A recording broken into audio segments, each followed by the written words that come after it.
everyone, and welcome to the Spire Show. In this show, we are going to talk to our Spire family members and find out what they've been up to. Today, we have Johnson and Vinita with us. I'm Marie. I'm your host. Johnson is with Spire Singapore. Vinita from Spire India. So maybe I start with Vinita. Ladies first, yeah? Okay. So, Vinita, you've just done a webinar. Perhaps you can share with us, how it went. Yes. So it has been my first online experience of presenting insights actually. So I've been part of seminars before, but yeah, catering to an online audience, it is completely a different thing. You cannot see everybody, you cannot see your audience. Well, that's also like a comfort zone because it doesn't make you nervous because you're not facing people. But yes, it was good. It was great presenting the slides and also talking about one of the top performing industries in India as of now during COVID times, which is the logistics industry. We focus primarily on e-commerce logistics because during these times, online buying and selling, it's like skyrocketed in India, also in other economies as well. So we focused on e-commerce logistics. I and Saurav, we presented on the various challenges that the e-commerce logistics has been facing, the overview, the growth drivers, recent trends and developments that the sector is currently seeing. Also, we presented some insights on how COVID has changed the sector. Were there any positive outcomes? Were there any negative outcomes? We had a panel member who was insightful enough to share some views on how COVID has impacted. Yeah, the shipments has gone up by double. That's really quite a lot, yeah? Yeah, the daily shipments, yes. So it started off with essential items, but I think as we are going towards the end of the year, both essential, non-essential items both are seeing rise in the shipments. That's true. That's true. Ah, okay. So do you think that this trend is likely to continue after COVID? Absolutely. Yes, absolutely. It will, for sure. Because in India, I think the portion of the time where only essential items were being sold, it restricted the audience to basically to have to buy and sell on the non-essential items part. But yes, with towards the end of the year, we do have festivities in India wherein people they come out and they love to shop here in India. So I think towards the end of the year and also this trend is likely to be retained in 2021 as well. I also find it quite fascinating with the whole tie-up with the mom and pop store, to help. I mean, the bigger players tying up with the mom and pop store so that, that's one way of helping consumers place orders as well as collect from the stores. Do you think that's unique to India? Well, I think this concept, because in India, we have tier 2, tier 3 cities, and the audience over there, they all are also coming online with the advent of, say, more economical internet packages that is being distributed by the government in these remote areas. So I think in India, because India has various tiers and various economical, there is income inequality in India, right? So I think the concept of mom and pop store, it will flourish in India, and it's a very convenient and economical options for the online e-commerce platforms. And yes, with the partnership with these stores, the express deliveries that various e-commerce platforms they aim to, like the same day deliveries or 2-hour deliveries. This kind of partnership will help these e-commerce platforms to have such successful deliveries because I think in India the remote areas they are not that reachable here, but with partnership with Kinara stores, the local stores over there, I think these deliveries can be taken care of very efficiently. Yes. Yeah. What about you, Johnson? What have you been up to work-wise this month? Well, in August. Yeah, I think the interesting thing is, we are in this COVID pandemic time, and a lot of people will be wondering, like, you'll be more free during this period of time. But actually, it's been quite the opposite for us. I think, in fact, it has been one of the most busiest periods for us, and Wow. we also, yeah, and it's it's been a very interesting period as well because we are working on quite a few different projects, Mm-hmm. and we really see the impact that the pandemic actually has had with many countries. I think in terms of the global supply chain, that's probably one of the biggest hits, that we have encountered now. And we see that impacting a lot on our developing economies in Southeast Asia. Mm-hmm. So I think a lot of countries are sort of changing and adapting to it because it's such an uncertain time. One cannot be prepared for it, essentially. So a lot of countries are now ramping up their food security programs, for example. Because of the whole supply chain being affected, you have the whole imports and exports completely Mm-hmm. disrupted. So you were just talking about the supply chain and food security and how each country is buffing Yeah. up its initiatives.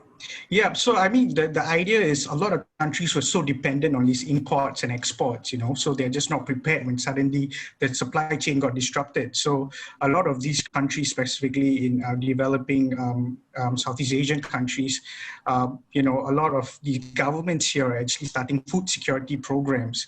So they're actually ramping up domestic production for crops or any goods that usually they rely a lot on imports. Mm-hmm. And I think that has been a huge change. So a lot of countries are actually being more self-sufficient in that sense. And also because of the pandemic, and in some countries because of the African swine fever that's actually quite rampant there, a lot of biosecurity measures have actually been implemented, and it's a lot of enforcing on that front to really make sure no new diseases are actually spread and everything is contained. So I think these are some things that I've actually seen in the recent months. I see. So those are some of the projects that you've been working on food security, Yes, supply chain, and all that. Wow. But absolutely. do you think that because the vaccine is out apparently, right? So hopefully we can get this thing conquered by the end Yeah. of the year. What do you think, or do you see any likely trend post-COVID? Would the country still continue, or is it likely to go back to revert to what it was, where a lot of countries are dependent on that supply chain? Yeah, I think this is more than anything a wake-up call to countries. So, Mm-hmm. personally, I don't see countries actually reverting back to how things were. I don't think it's possible, and I don't think they should do that as well. So, they will definitely be more self-sufficient. In fact, I think they are actually look to be more self-sufficient in different industries. Within, for example, if you look at agriculture, within agriculture, you have, your animal feed industry, which means growing crops like, things like soybeans, wheat, corn, barley, and also an aquaculture industry. So I believe that this shift will actually transition and trickle down into other industries as well. Mm-hmm. Vaccine is definitely good news. Mm-hmm. If that's been properly administered, and we are definitely going in the right direction there. But I do believe that countries would now be prepared, and sort of safeguarded against this in the future. Yeah, but okay. On a lighter side, what have you guys been up to? What kind of things that you look forward to post-COVID? Things that, I don't know, you enjoy before this COVID shutdown. Yeah. Well, I'll go first. Post-COVID, I'm excited about actually entering that phase. It's been long just to see what the phase would look like. But yes, yeah, we have been working from home for so long, and we really miss our company lunches, group lunches, and also traveling for project purpose. You get to meet new people, new clients, you get to see new businesses out there. So I think traveling and meeting is one thing the connection that you get face to face. There isn't anything over telephonic or virtual. I miss that. I miss that doing meetings or doing work face to face with people and going out. That's one. But yes, there is comfort from home. You are working from your home and you're closer to your family. During work times, there isn't much time you can spend with them. But yes, both pros and cons, yes. So yeah, I'm really looking forward to coming back to office and meeting my colleagues and working with them. Group meetings, working with them. So yeah, I think post-COVID, I'm eagerly waiting for that. What about you, Johnson? Well, let me just start off by saying that, during this pandemic time, I absolutely hate to wear a mask. I know, although it's a must. I don't know about you guys, but because I'm actually a specky, so I wear spectacles. So if wearing spectacles and I'm donning a mask and I walk outside, it kind of fogs up my lenses. So that can be a little bit annoying. You should get one of the guards. The face shields, right? Yeah. Yeah, that'll be interesting. And I think, I definitely agree with Vinita. I mean, I never thought I would say this as well, I kind of miss being in the office on a day-to-day basis as well. I really miss those office jokes, those lunchtime conversations. Is exactly like what Vinita said. I mean, yes, we probably have more meetings now than we were when we were back in the office, but it's more virtual sessions like on Zoom and Microsoft Teams, but you just don't get that same connection, It's like there's still that element of distance there. That I really, really miss. So, that office shenanigans. And I think the most important thing is just really having the peace of mind. That's something that's really missing because, somehow I feel that, although we are rolling back to how things were, I don't think we will ever be how things were before. We'll try our best to get there, but there's always going to be some difference there. So, right now we are rolling. I mean, we are now phase 3, so entertainment outlets are open, pool places are open. Much happier now, but just miss seeing my office colleagues really face to face. And hey, Johnson, I heard that you wrote a song recently. Yep, absolutely. Tell us about it. Yeah, sure. So basically I wrote and recorded a song and it's called Thank You. It's a tribute dedicated to all our healthcare workers around the world, no matter which country they are from. And I think the idea behind that song was because I feel that, the role of healthcare workers in general have been sort of understated in our society today. And I wrote the song, for 2 reasons, basically to remind our healthcare workers that we know the sacrifices that you are making and we treasure that, we value you.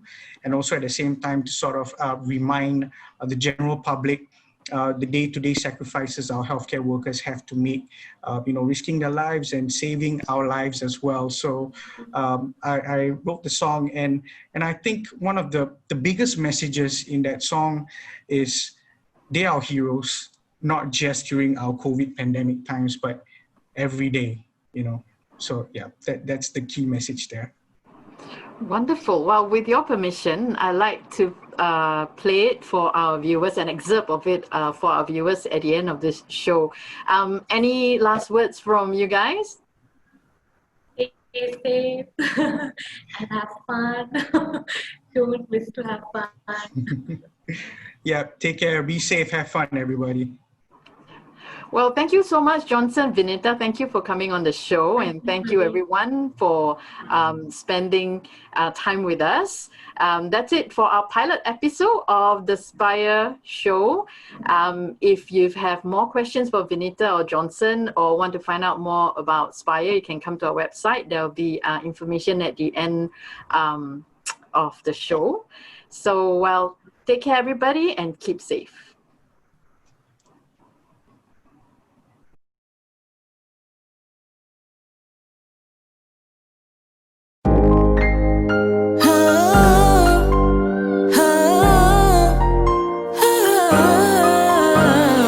Doctors and nurses, we thank you. To the healthcare workers, we thank you. For these long hours, we thank you. For keeping us safe, we thank you. For risking it all, we thank you. For keeping us alive, we thank you. For the blood, sweat and tears, we thank you. We hope that you know we love you. We hope that you know we need you. we hope that you know we need you. Thank you to the doctors and nurses. Thank you for the love and advices. Thank you for the sacrifices. Thank you for showing us kindness. Thank you for putting these hours. You're our heroes, that's what you gotta know. We can't do this without you for sure.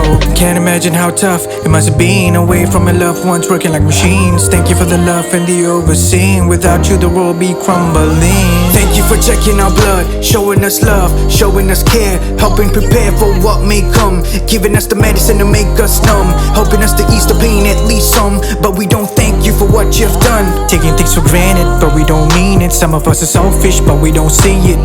Victims of other people's anger and all their emotions and all that pressure must take a toll, but you're our soldiers like our commandos and everybody knows it. Fighting this war against this COVID. Give yourself a break cause you know you need it. Give yourself a break cause you know you need it.